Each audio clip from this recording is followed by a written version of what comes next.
All right, we are live, and the New York Mets are one game away from officially being able to play meaningful games in October. By the time you listen to this, if you listen to it on Tuesday, we might already be clinched, might already have a little letter next to our name, Kev, a little letter, but not the letter we need, but a letter we need to get, into the party. We get an invite. That's all you need. I'd like to get to the VIP section, kind of get to chill a little bit, let all the riffraff handle their business in the wild card round. But get me invited to that. Get me invited to that VIP where they serve that ice cold Coors Light, Blue Mountains. It's Blue Mountains in the VIP section, baby. It's Blue Mountain season, Kev. We've made it to this point, and to everyone who's been listening for years, or even the last couple of years, whatever it may be, we've made it to this point. We've gotten to the point where this is how I'm leading off the Coors lead.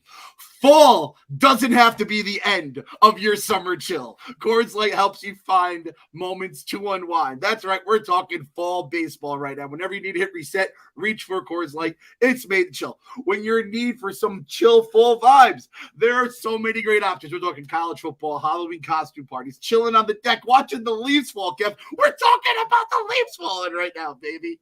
And there's always a way to turn off and hit reset. You're going pumpkin picking, you're going apple picking. That's what all those other loser franchises are doing. We're watching baseball. We're watching New York Mets baseball in October. For those moments when you need to soak in the season, reach for a Coors Light. It's made to chill. There's only one beer out there that's literally made to chill, and that's Coors Light. Those mountains are going to turn a whole other color of blue when it comes to October baseball. At October night, when the Blue Mountains are fucking royal blue, they're so cold. It's incredible. So Coors Light is the one I choose when I need to unwind. So you want to hit reset, reach for the beer that's made to chill, get Coors Light in the new look delivered straight to your door with Drizly or Instacart by going to CoorsLight.com/believe. And as always, we're talking October baseball. I'm talking November parades. And when we're there, what we're going to do, celebrate responsibly. Coors Brewing Company, Golden, Colorado. I'm happy you said soak in the season, because I really, really hope. I think tonight they win, and that would clinch, right? A Brewers loss and Mets win together gives us the magic number. And I hope that there is a crack Coors Light, clink, while you're in the showers and you're getting ready to play, to go home and play again tomorrow.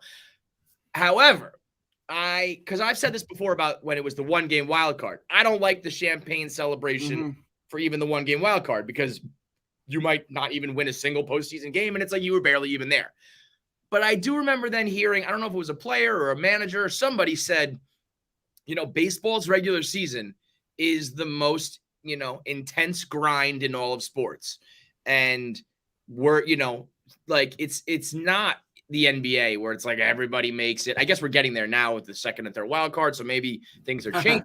But for, the NBA, it's like the regular season doesn't mean a fucking thing. Nobody's popping champagne at all. When you go if we go 162 and beat the Braves, that might be more impressive than what we might have to do in the first round of the playoffs. And so I can understand people being like, we've been playing playoff baseball since fucking June 1st. Making sure that we get to the postseason is an accomplishment in its own right. So let's celebrate that. There is some logic there. I just think, if you put on goggles and do champagne and shit, because then you could potentially do that for the wild card. Then what happens if you win the division? You do that again?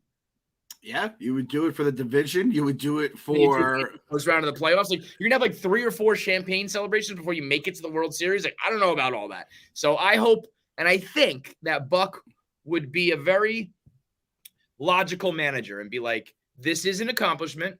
And let's not downplay it, but also let's not act like this is what we came here for and, have champagne on ice and shit. I'm 1,000% with you on both sides of the spectrum here. Because one, I do think you shouldn't be treating everything like it is a celebration worthy of a World Series kind of celebration, popping champagne, going crazy. But to act like it means nothing is kind of silly too, especially the New York Metropolitans Baseball Club, which, as our boy Rico Bosco wrote in his missive a few weeks ago, we have 2 times where the team made the playoffs in back-to-back seasons, and one of those times was bullshit, so it's really 1.5 because it was the wild card game. I think the most embarrassing stat about the Mets, and there's a lot out there, when you see that, we never had a 40 home run hitter until, or Hundley was our only 40 home run hitter, or Lindor is the most home runs as a shortstop with 22. And some of these stats are. But I said that out loud the other day, that we've never made the playoffs back-to-back more than technically once. And John was like, what? I was like, yeah. Like that, 99 and 2000. And then if you count 15 and 16. And he was like, what do you mean? And I was like, we don't make the playoffs back. Like, it did not compute in his brain because it was so far-fetched that we've only done it once, really. That's the most embarrassing thing about us. And that is why I think, the ultimate goal of Epler and Cohen and them is to create a Dodgers-like machine where you're just always there and always in it. But that's not how it's been. So you got to celebrate them when you get them. And that's why I think there should be, you get your ice cold Coors Light, you cheers, have some drinks, because that's also the thing. When it comes to October, it's not World Series or bust. Like, it should be that's the mentality is we want to win the World Series. But to just discount everything that's gotten us here and to forget about that, I think that's kind of silly in itself. And hey, if the fans want to go around, have fun. But I don't think there's no fan that I know who would be like, mission accomplished. Like, that's throwing up the mission accomplished George Bush banner, right? That's the same exact fucking logic we're dealing with right here. And we're just trying to, at this point, I'm still trying to get Met fans to believe that this team is good. Right. I mean, we're going to do celebrations. Get out of here. I will say we got to believe we'll be celebrating in our own right. We'll be releasing all of our merch in hoodie form so that at the very least, if we're playing in the wild card round on those chill October nights, you'll have, we got to believe, gear appropriate for the weather. But that's about it, because otherwise it's head down, back to work, one game up, and still holding on to that one game every single night. Phillies, absolutely, you fucking bums who couldn't help us out at all. It looked like maybe a couple times they were gonna, and then they blew it. So we just keep on winning. Braves keep on winning. Keep that one game up. And we are just headed towards this collision course the second to last weekend of the season. I'll say this. So obviously the Mets do what they had to do against the Pirates, which, as we learned through the Cubs series, you have to be a little happy about that. You can't just be like, it's the Pirates. The Pirates, remember last year, 7 games with the Pirates, and we lost all fucking 7 of them. And got gutted during some of those. That was, you don't, again, it's much like the wild card. Don't celebrate it, but don't poo-poo it either. A 4-game sweep is, it's hard no matter who it is. So, handle their business. This is exactly what they needed to do.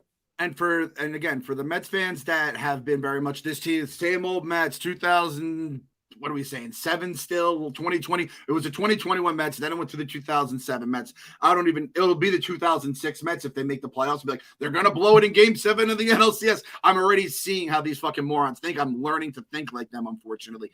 But to all those people that are complaining, watch the Phillies. That's what it was like watching the Mets for God knows how long. It's like, we're cruising. They're going to beat the Braves. Bullpen implosion. Just fucking done. Oh, Nola versus Odorizzi. Easy win for us. Boom. Hang an L on your head. That is what it was like being a Mets fan. And all this team does is grind their dicks off every single game.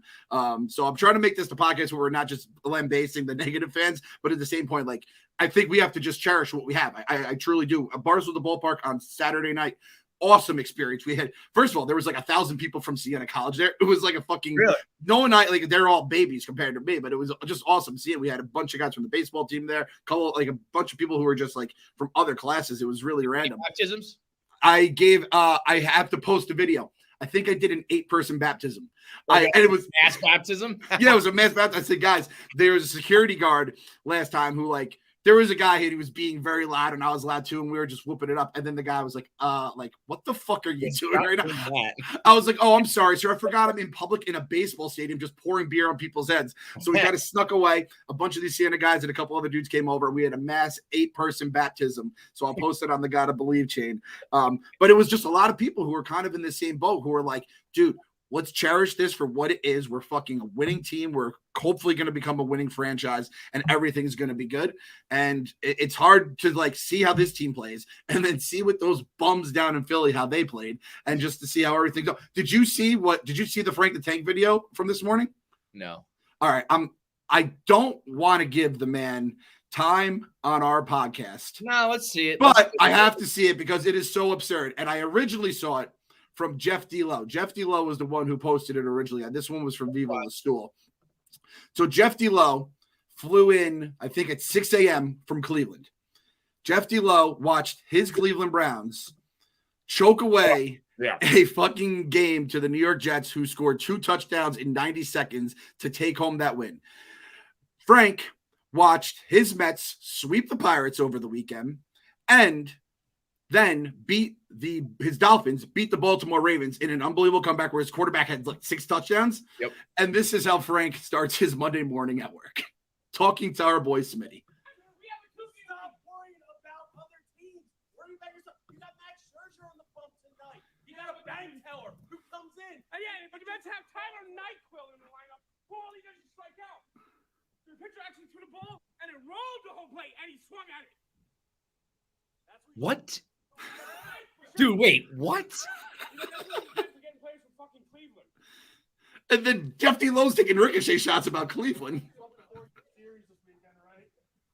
Dude, I just can't. I mean, listen. There's a work element to this. I don't want to knock on this guy's shtick. Everybody, got to do what you got to do. Put food on the table here. But like, what are we talking about? We just beat the shit out of the Pirates. Did exactly what we needed to do. Bogey's back in the mix, hitting yes, again. He is. Pete's doing his thing. Jake had one mistake, but other than that, looked like it was going to be the best pitching performance of all time. Scherzer's back. And your football team wins. Your fucking Miami Dolphins football team, you fucking fraud. And all you're doing is complaining about Tyler Nyquin. Like, shut the fuck up. Just shut the fuck up, Frank. I can't take it anymore, man. You know what? You said like you hope that we turn into a winning franchise. And if you read the article from Sports Illustrated over the weekend, you know that we're already on the way, if not like already there. If you haven't read it, go read it. It's one of the best pieces of Mets content that has ever been put out for a couple reasons. Number one, while everybody knew that the Wilpons were dysfunctional, while they were still in power, it was very much like you can't say it. Nobody wants to be disrespectful to the old man. We still are employees of him. So everything was understood and hinted at, but never just openly discussed. Discussed. That works too. Audience up there. But like the fact that the headline was like how the Mets are trying to turn around decades of dysfunction, just like flat out, it's understood, it's agreed upon, and now it's even openly discussed that the Mets were dysfunctional. And to hear that like Cohen came in and immediately gave every single person in the organization a raise, top to bottom, from players to concession stand, cashiers, everybody gets a raise. Created all these new jobs, like made everything modern, cleaning up the place. We're going to get the new scoreboard. Everything is just in motion, like overnight. The things that you can do with money and motivation, it's endless. And so like we, for years, from 18 through 21, all we screamed about was infrastructure. All we wanted in this team was infrastructure, meaning the scouts and the analytics guys and the boots on the ground in a way to turn this whole fucking cruise ship around. And like, we're doing all that. And so I think that you really got to go read it if you haven't yet. And if you did, you know what I'm talking about. It just sounds like I said, I'm so happy to root for one of the most forward thinking franchises now, what with a generous owner and futuristic way of thinking and all of that. It's like it's going from 0 to 100. It's going from homeless to the penthouse. It's like we went from the worst to the best, like that. And it takes a little while for the product on the field to like catch up to replicate what the Dodgers are doing, but we're well on our way, like way ahead of schedule, if you ask me. Steph Apstein was the Stephanie Apstein. So if you go to Twitter, Steph Apstein is her handle, and that she was the one who wrote it. It was fucking incredible, and it was a look into like the present and the future and how Cohen's building it. Also with a little like journey to the past, which all the stuff that was on the Mets misery bracket. The time that Jeff Wilpon made Pedro play and hurt his toe, which basically like fucked up the rest of his career. We have the collapse. We have Tony Bernazard challenging to fight an entire minor league baseball team. We have, I forgot about the David Wright one where they asked a Cougar Life dating site to promote David Wright's campaign for the All-Star game. Obviously, the stadium lighting on fire. Jason Vargas threatening to. Wait, I don't think I know that. What is this? Cougar Life? Yeah, there was a dating site. It says here Cougar Life, and they asked to help promote his like All-Star game campaign. And I kind of remember this thing, and then it like kind of got like fizzled out, but it was like an LOL, legit LOL Mets moment. I don't remember that one. She talked about the fake killing the two members of the 69 Mets, which is every time it's mentioned that Clem does exactly that. He loves it. He fucking loves it. Out of all of the bad shit, the fake killing of the. I wish we could do a super cut. Anytime I start to list things in the past episodes, you would then go, "They fake killed two members of the 69 team, KFC." And he loves it. It's his favorite thing, man.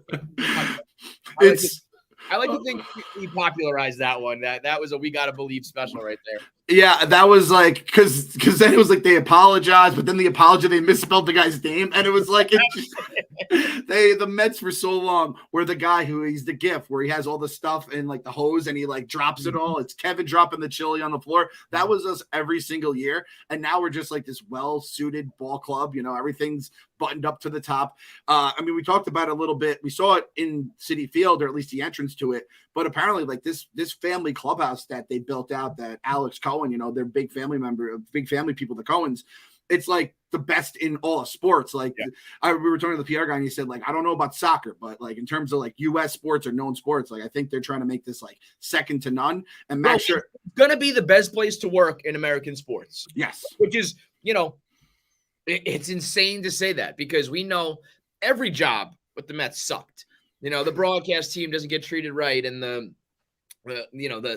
custodians probably aren't getting treated right. Like everybody was getting the short end of the stick, and now they're going to come in and do what's right for families and kids and the future and probably like the environment and like shit that we don't even care about.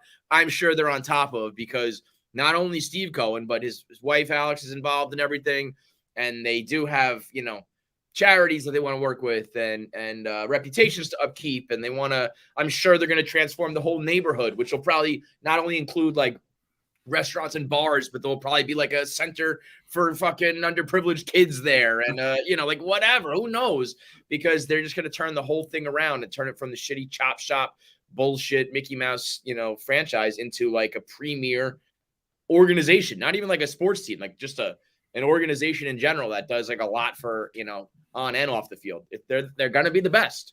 Yeah. The thing where I want to get the Mets to get to the point where obviously the World Series are being won, but I hope it's to the point where like, oh, these pink hats, these fake fans. I want to be basically what the Red Sox became in Boston, where it went from this dumpy old stadium that had a lot of charm for like diehard baseball fans, but then it became a place where you could take your family, you could take your girlfriend. I took the kids to Citi Field on Saturday, and it was cool. It was fun. They went to the wiffle ball field, and AJ got to slap Mrs. Met's hand, and he was like fucking on cloud nine the rest of the day. They all got their ice cream and hot dogs, gift shop visits, and all that stuff. But there's still so much they could do with just the ballpark, let alone all the stuff around the ballpark. And we're going to get to that point. I have no doubt in my mind. And that article just explained it all too. The stuff about Buck, where he wanted the perch in the dugout. He said he couldn't see his outfilders in the dugout the way that the fucking perch. And then they went on the road trip the first weekend of the season, and then they came back and the perch was there. And he's like, that, like, there wasn't even a second guess. Same with they're like, we should make this family clubhouse better. And they said Alex Cohen's interior designer, which I love, she has her own interior designer because I'm sure she would, was there within the hour. This is how shit is getting done. This is infrastructure. The robots that pitch fucking batting practice now. Yeah. We got like, I mean, everything tip top. It's going to be incredible. And I'm sure it's like down to the uniforms. There's going to be some Costanza shit. We probably have like new cotton uniforms and shit. You know, the way we wash them are different. The way, you know, the showers work. We got new soap. I don't know. Everything's going to be better.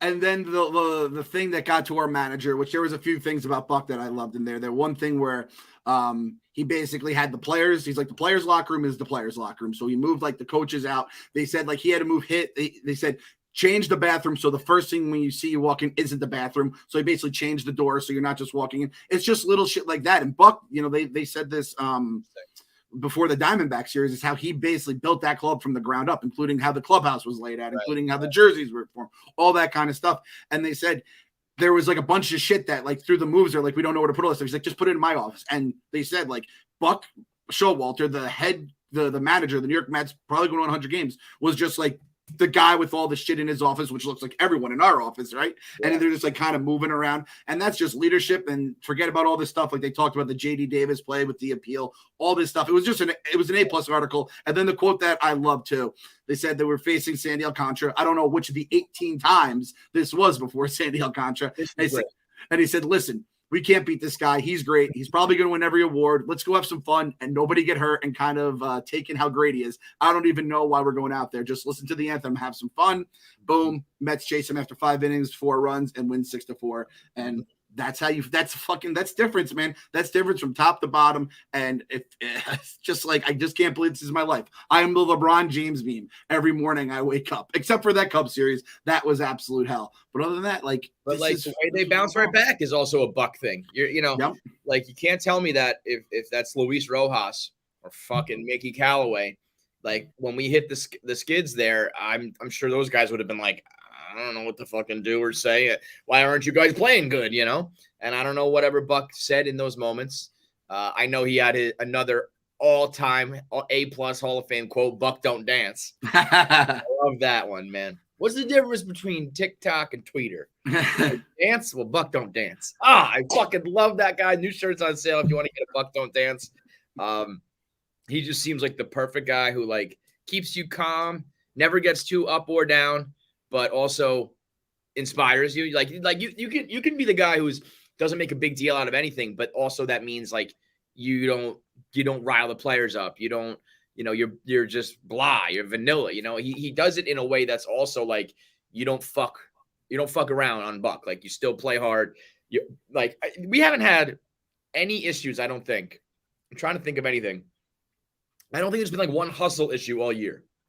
Right? Yeah. Have you seen anybody dog it on a fly ball or just jog into first base or things that just kind of used to seemingly happen, or like we saw the Pirates the other night, fucking homeboy at third base eating the eating the sunflower seeds while Cabrian Hayes, yeah. At third base, probably no way he's going to be involved in the play, but just little things like that I think the players know not to fuck around on Buck, but we have a very healthy, you can be a superstar here. We're not going to micromanage. We're not going to bother you, and that's the importance. We said that back when we didn't think that managers were important. We said the one thing that we do find, important about managers is managing superstars in the clubhouse. And he does all that, but he also does the reviews, the X's and O's. He knows the rules, he knows when to review.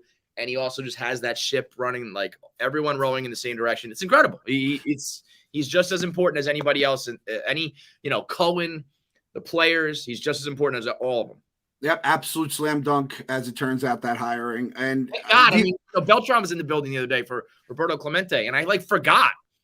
I saw a headline that said Beltran back for the first time since being fired as manager, and I was like, holy shit! That seems like forever ago now, and I think Beltran would have been fine, but it wouldn't have been Buck, man.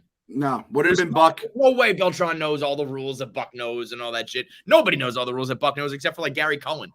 It was just the blessing in disguise there, I think. I bet you he'll I think Andy Martino was really beating that drum. Beltran's definitely going to get a job here. He had tweet after tweet after tweet being he's going to be in the organization. He's been around so often he has to. This is what they're doing, blah, blah, blah.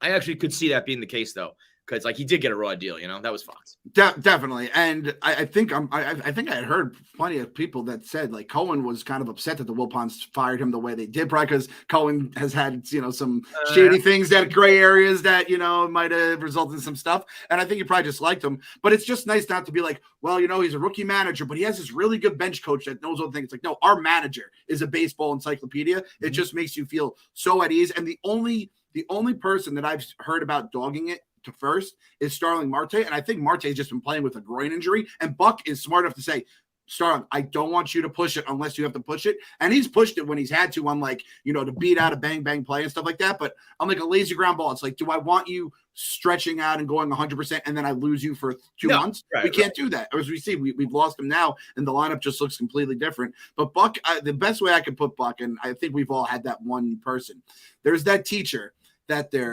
They're a good teacher. They could be a little hard on you, but they fucking come from a good place. They're funny. They can make you laugh. They just feel like your buddy, And that's exactly the way I feel about Buck. I'm sure like the players are having fun with him. They're grabbing his tits on the mound. Buck don't dance. I guarantee you, someone said, Buck, if we win the World Series, you're dancing. Yeah. And I guarantee Buck will be dancing, and I pray to God someone post that video online, and I will be blogging the shit out of it. We'll put it on a goddamn the Roy Williams UNC gif I want for the Mets and Buck, where he's dancing around the whole mob of players. That'll be the forget about the trophy.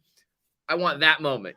That's the moment we got to get to. Buck dancing. When put it have a timeline, and at the end of it, it's almost like Major League. You're taking the pieces of clothes off the girl. We need like a gif of Buck, and like every time we win, like he dances a little more, and by the end of it, it's Buck dancing. That is the goal, to get Buck Showalter to dance on TikTok. And Mrs. Showalter can rest a little easy now, because I know there was a lot of rumors about Buck and Shakira. I'll tell you right now, Shakira don't fuck with someone that don't dance. If you're with Shakira, you better be dancing. Her hips don't lie, but your hips better be talking a little bit too, because she don't fuck with someone that. His hips tell the truth as well, and it's saying you ain't made for Shakira, bro. By the way, like when the Mets win, and you can just talk about things like this. Yes. Instead of, if they lost, we would just be screaming about how, Lindor is a great player, but like didn't show up in the moment, or, whatever fucking Diaz blew the save, or whatever it is. It's like when they win, and that's actually the mark of how that this is a good team, and that it's just overreacting fans when things go wrong, because there isn't anything to criticize other than individual in the moment performances. There's nothing overarching this season that you can continually complain about. Even the bullpen now, like the offense going to sleep and the bullpen being shitty are like the two problems. And it's like both of them aren't happening frequently enough anymore for me to really think it's a major problem. So the fact that we can sit here and talk about articles in the future and ownership and infrastructure and Buck and all this shit that's not actually the play on the field is how that they are as good as the record says. And there's no reason to not put them in the same category as those other top 3 or 4 teams in the league this year. Yeah, because we're right there with them when it just comes to the numbers too. It's like you look at the standings, and even with all that shit, and that'll probably be the biggest. We'll see how the season pans out, who wins the World Series, what happens with the Mets, how far they go. But it's almost, I'd say, the Braves run robbed a lot of Mets fans of enjoying a fucking hell of a season. Because at this point, it's basically over. It's like enjoying in the sense of like we didn't get to put our feet up and just like dance on graves for 2 months straight. Fine. I find it to be incredibly stressful, so I don't find it enjoyable in that sense. But like, if we win this division, I'll pop champagne for that one. I'll pop champagne on Braves fans' heads, and then who knows? In the NLCS, whatever might happen.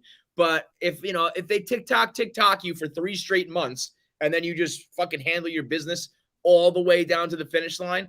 Like I'm gonna go bananas on that one. That is a, if there's only a couple times in history where there's been 2 teams, probably winning 100 plus, and if you're one of the teams that come out on the right side of that, that's an accomplishment. Yep. So it's not like I enjoy it. I hide in the kitchen half the time. I'm fighting with everybody, every single day, but it'll be like looking back on it, or when it's done, or when we reach these certain like milestones along the way, it'll be enjoyable then. That's for sure.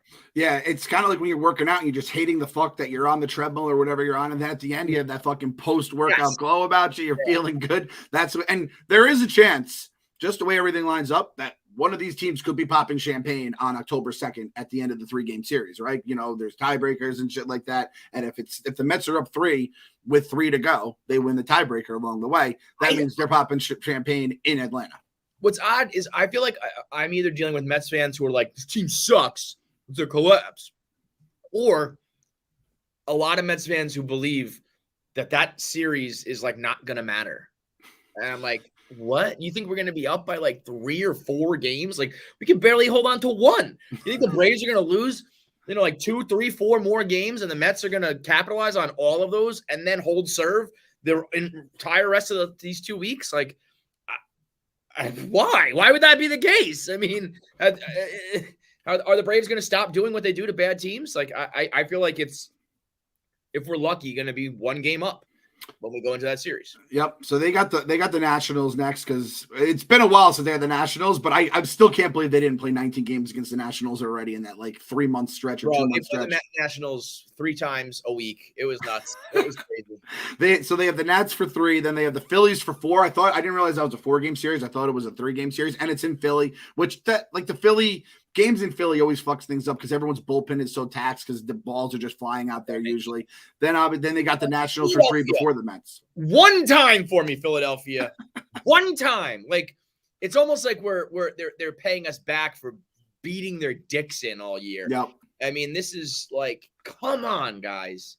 One fucking time. Just win a couple games for us. Who do we play while they play them? So the Mets, the next series, I'll tell you, Kev, the next series are going to be brought to you by our friends at Game Time. You guys are out there, maybe go to Milwaukee, go to a game in Milwaukee, because that's where we are next tonight, right now. Max fucking Scherzer's on the bump against Corbin Burns. Hell of a matchup going. So if you guys are in Milwaukee, make the pilgrimage out there and go for Game Time. What is Game Time? It's created by fans for fans. Game Time is a ticketing app that makes it easier than ever to score last-minute deals on tickets to sports, concerts, and shows. We're talking shows too, and they guarantee the lowest price. If you haven't given Game Time a shot yet, I don't know what you're waiting for. You guys are going to love this app. We've had a ton of Barstool fans use it, a ton of Barstool employees using it. Our boy Meek Phil just went to a game. I think it was Friday night. Game Time tickets, unbelievable seats, and Mama Meek told me they were for like a fraction of the price that they should have been.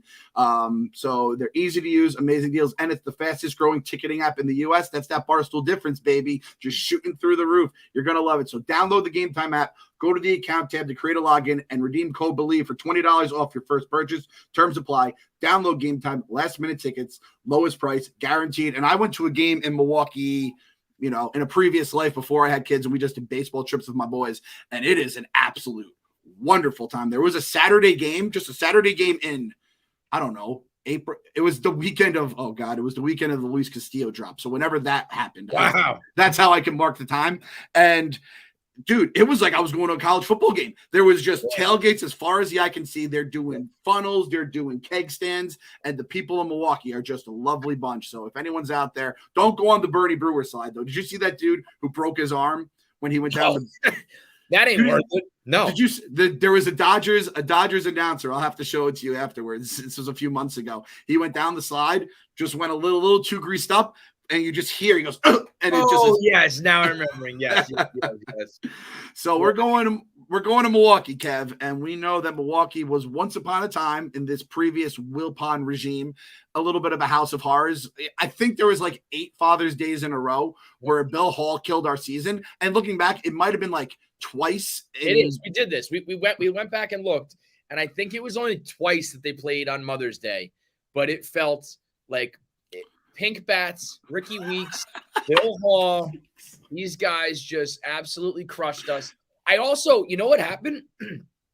The Addison Reed Brewers Mother's Day cancel was such a bad moment for me. He gave up like a 3-run shot in a game that we like kept coming back and finally had the lead. And then he gives up like a 3-run bomb and the game's over.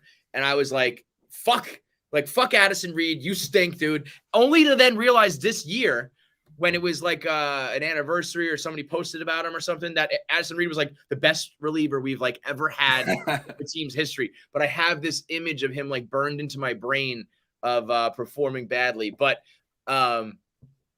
it's the Brewers are, that's one of those what's it called, Mandela effects, where like I just felt like we played them every fucking week, every year on Mother's Day, and just absolutely killed us. And so I like playing the Brewers. I like their logo. I don't know. I've always I root for the Brewers. You like playing the Brewers? No, like I like watching the Brewers. You know what I mean? Like I'm just thinking about, remember that Ryan Braun 18-inning game a couple years ago? God. He ended up winning it for them. Yelich is out there right now. He's always a fucking thorn in our side.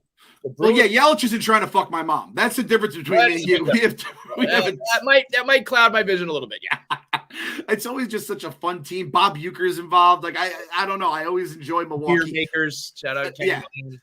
And like like Ricky Weeks, Bill Hall. I mean, we talk about just saying names, how it's like, somebody like Carlos Lee, El Caballo, right? Oh my God. Carlos Lee used to fucking kill us. He was terrifying, man. Richie Sexton. I mean, I can keep going, Ken. Like, you're gonna have to put a fucking pin in. Yeah, no, they were absolutely fucking terrifying. So it's 3 games out there in Milwaukee. It's Scherzer, Burns, Carrasco, TBD, and then our boy Taiwan versus Adrian Hauser. Those are the 3 pitching. Wait, so Scherzer, Taiwan, who? Scherzer, Carrasco, Taiwan. Correct. I mean, against bad teams and all, but like Ty and Carrasco both back in their groove a little bit, right? I mean, yeah. like it is a little bit of Jekyll and Hyde. You never know with them, but they've been in a groove when we absolutely needed it most. And just looking, because I was talking to some of my buddies yesterday at tailgate, and they're Yankees fans, and I was like, are the Brewers even like doing good right now? Because I know they got hot, then they got really cold after that Hader trade and all this stuff. And I'm like, oh, they're the best team in baseball, and it's because they beat the Yankees the first 2 games of the series. Yeah. So they just took 2 or 3 against the Yanks. They scored 8 runs yesterday and took the L. So I don't know what kind of offense we're dealing with here. Just looking at their schedule, they've kind of been back and forth, hot and cold. So it's not like we're dealing with a team that's on fire. We're not dealing with a team that's cold. And I'm a little bit worried only because like the really good teams we've geared up for and actually played well against, and the really bad teams we know historically enough to be like on edge and nervous about them. So we pay a lot of attention to that as well. And then right in the middle here are the Brewers, who are just like a good team in the hunt, like doing their thing. And we're talking about the Atlanta series towards the end of the year and what just happened with that, streak against the bad teams. And, the Brewers, what's good is that we 100% know now that I used to get a little worried about social media and how much interaction you can have with players now. I was like, we as a fan base are such assholes on the internet that I actually think we might, even just a sliver, affect this team in a negative way.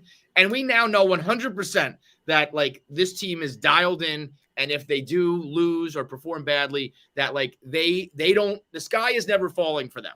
Yeah. Like they're fine. I did like when Lindor was mic'd up, when he hit that home run, he was mic'd up the next inning and he said, thank God.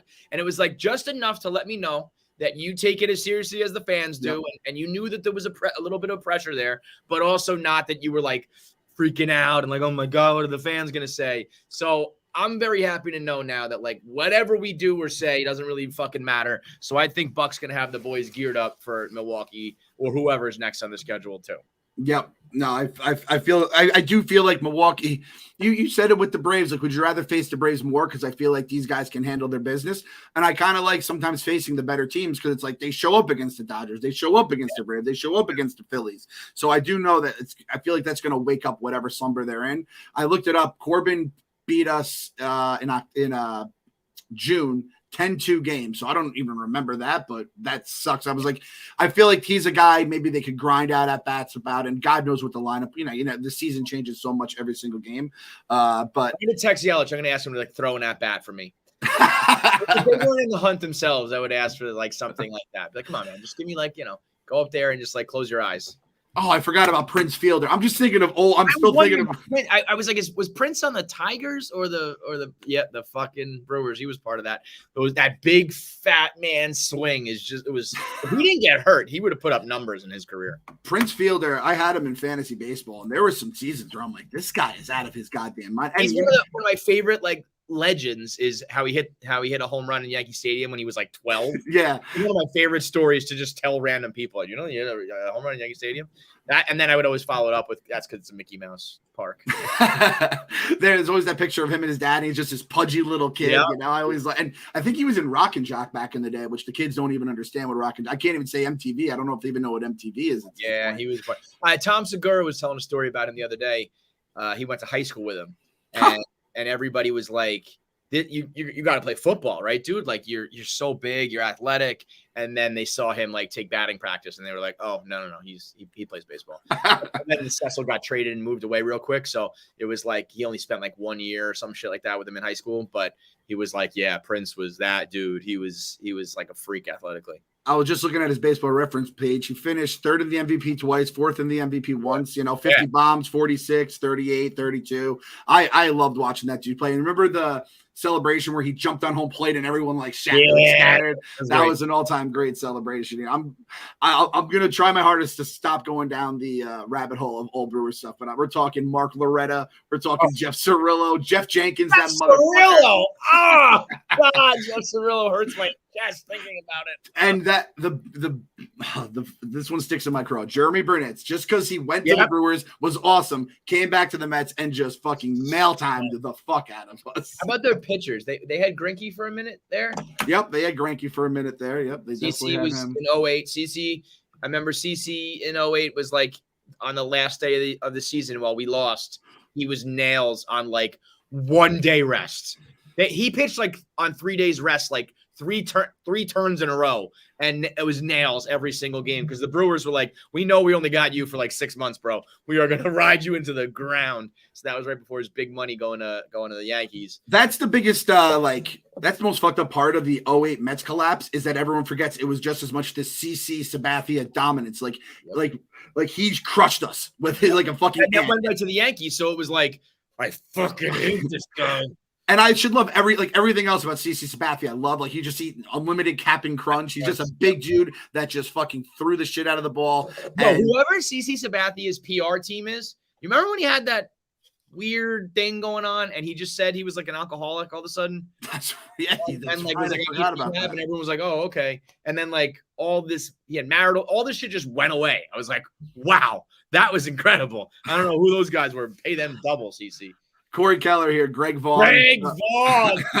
Oh, sent a shiver down my spine. I'll give you some more, Kev, here. I just looked it up. Again, this is the naming. This might become a new segment we run every so often when there's a team we don't know much about and Phil's not on to give us this guy. We're just going to talk old baseball guys. Ben Sheets, Kev. That was the one. Ben Sheets was an electric fantasy baseball player in his early days.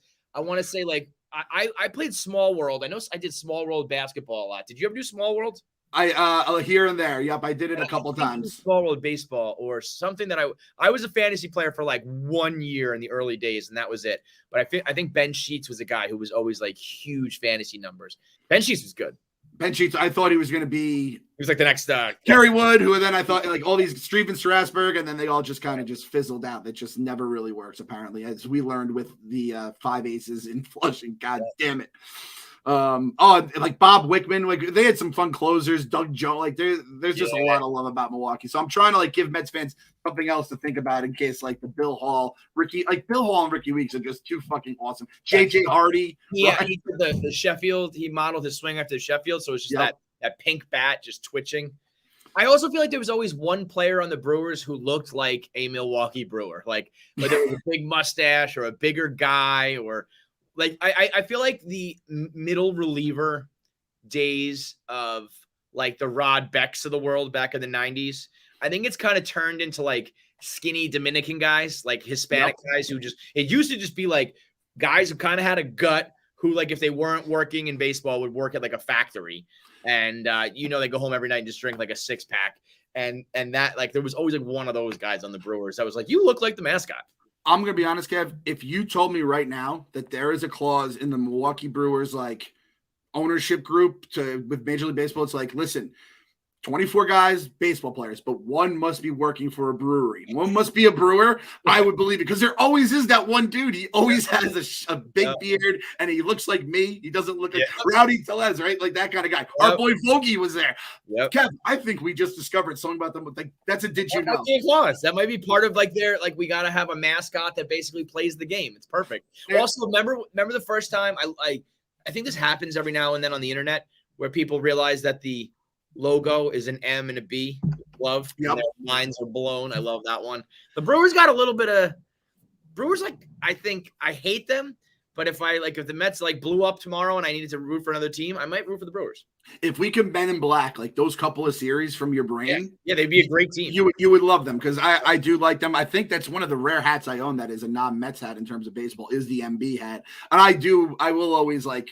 Thing is, I'll say that. I'll be like, did you guys know it's a baseball glove and the M and the B? And I'll get half the response will be like, yeah, no shit, you fucking asshole. But then the other half are like, oh my God. And then you showed them the FedEx with the little hidden arrow between the E and the X. So there's always that kind of shit that I don't know. I've always liked this team. And I forgot that movie with Bernie Mac, Mr. 3000. Yeah. Right? That's another that's a great one. They have a fun jersey. And it's like, I don't know. There's something about the AL Central teams. They never are that imposing to me, right? There's not like the Cubs are the lovable losers. They always have been. The Pirates are the Pirates, right? The Cardinals are the only, and these teams all hate the Cardinals. So it's like, well, we hate the Cardinals too. Brothers in arms with that. Yeah, exactly.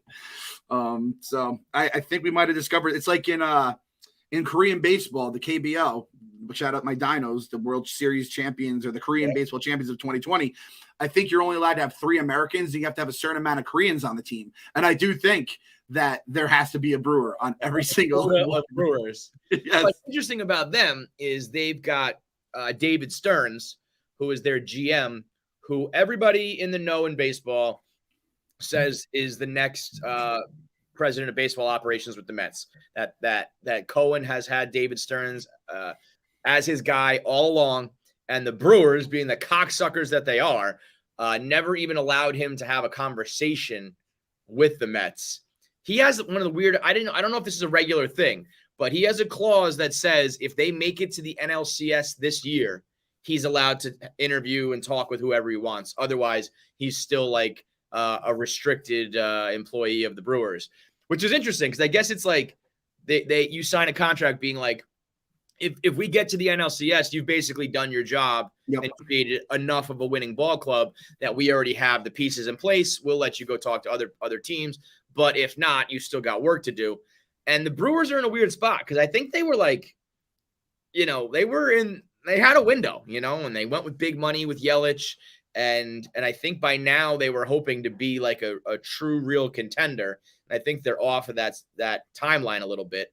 But if Stearns somehow becomes available, at least it just sounds everything you hear. Everybody who has an insider or everyone who knows a beat reporter or whatever, it's just Mets and Stearns. They are like on a collision course that is like written in stone, apparently.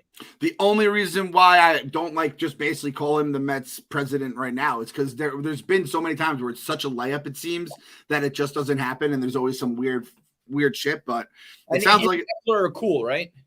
Yeah, I think they had some experience together, and I think like that's good because it's kind of weird. It's like it's very strange. I feel like in relatively recent years in my adult life, it all became about the Pobo, president of baseball operations. Yep. It was GM, general manager forever. That's all you ever heard about.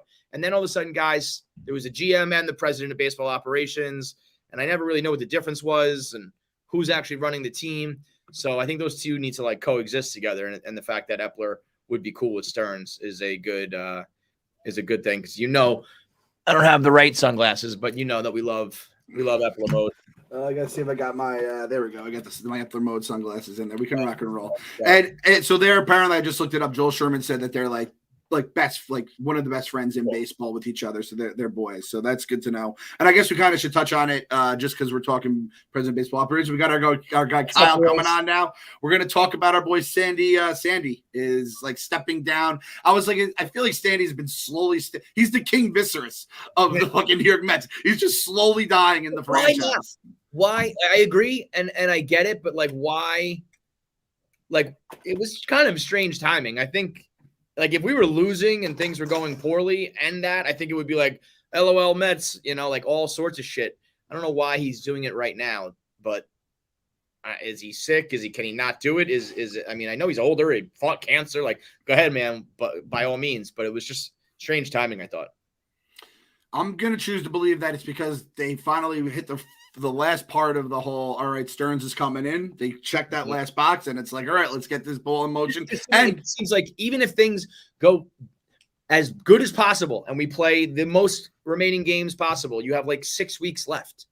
Yeah, but the other side of it is, like you said, if it was negative or the end of the season, whatever. But I think things are so good now. Everyone's thinking about the Brave series and clinching and all this stuff. And it's like, oh, by the way, it's like the Friday news dump. It's like, by the way, I'm out. When did that even come out? Was that Friday or Saturday? I think it was a Friday news dump. Yeah. So that could be what it was. Is that what you think, Kyle? Or I think it might be a 1-1 for the Gipper type of thing where it's like, will he finally get it? Like the picture of him at Wrigley, like watching the team win then and that versus now, where it's like he should be in the clubhouse. He's been around these guys for so long. He's had to deal with so much shit that maybe this is just his victory lap where like you're not getting a parade, but you'll get a float. Right. And that, that essay article kind of painted him in a light where it's like he was the bridge between the old regime and the new regime and kind of helped get some of the people that have been there and been through the shit. So much credit for that. So much. Yep. I think he was instrumental in the sale getting done. I think every Mets fan owes him a very big debt of gratitude. And I know a lot of them out there do the exact opposite of that. And they're always talking about Sandy Ball and Moneyball and all this shit. And it's like he put together, along with Epler, a fucking awesome team and created a big hand in creating like a whole new organization. So fuck you. People also forget there's another Cohen that isn't related to our Cohen, who was like the shadowy figure that was going to be like the Sandy role. And all the MLB people were like, absolutely not. He's like, oh, okay, I'm just going to go grab this guy instead. And like push it all through. So that's a beautiful thing right there. So, yeah, shout out Sandy. Hopefully he gets his. That Wrigley picture to this day is still one of those, That will be like if he gets to close the book on that one and get his ring. Oh, that would be so cool. And Sandy's going to be cashing a Mets paycheck, forever and ever. And he'll be getting a ring if and when it actually does arrive. So, speaking of arriving, we said Scherzer back today. I was talking to Meek at the Barstool at the ballpark, and I was like, "Who's Monday?" I was like, "Is it Peterson?" But he was warming up. Like, does that mean Williams? It's like, no, dude, Max is back. I was like, oh, I was like, Phil, that just made my day. What do you think about this? Who do you? I'll ask you guys. Who do you have more? Who are you like more relaxed and comfortable with, Max or DeGrom?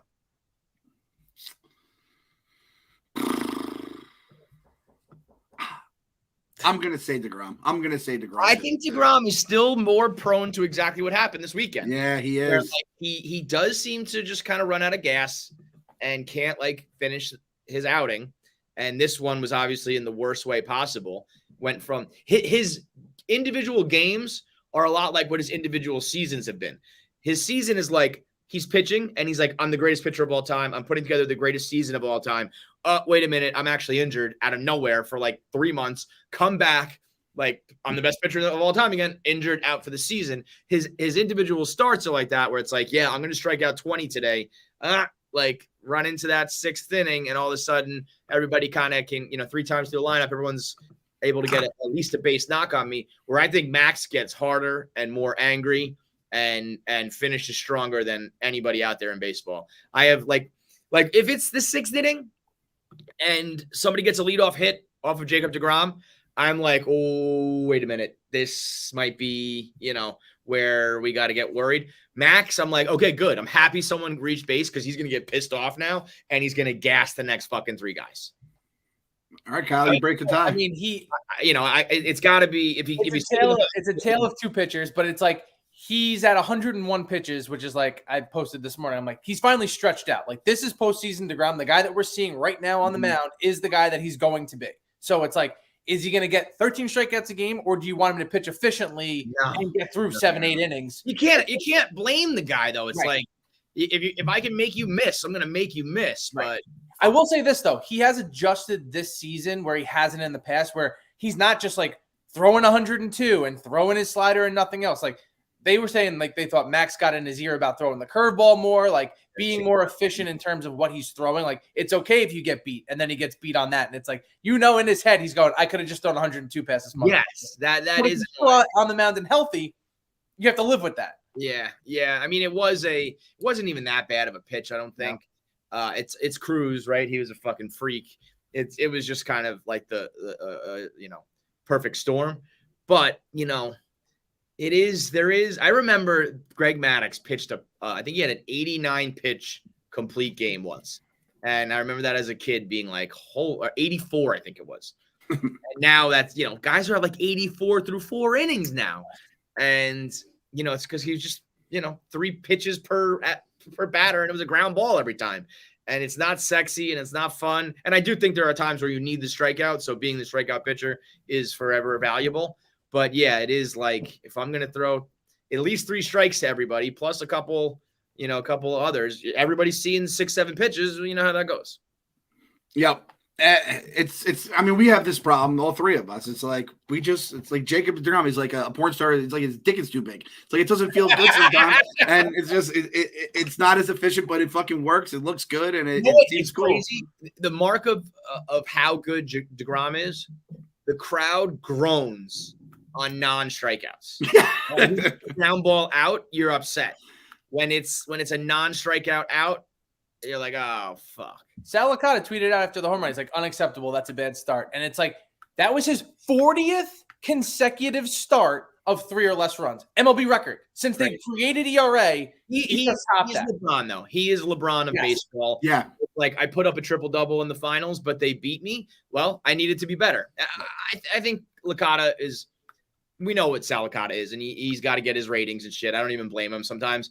But I also do kind of agree with him. Like against the Cubs, it was like, that's not a bad start, but it is. For you, you cannot do that. We established something between us. Like there's a social contract here that when you play, you do better than that. And I don't care what everyone else does. You gotta be, that next extra level guy. So he's gonna get so much money.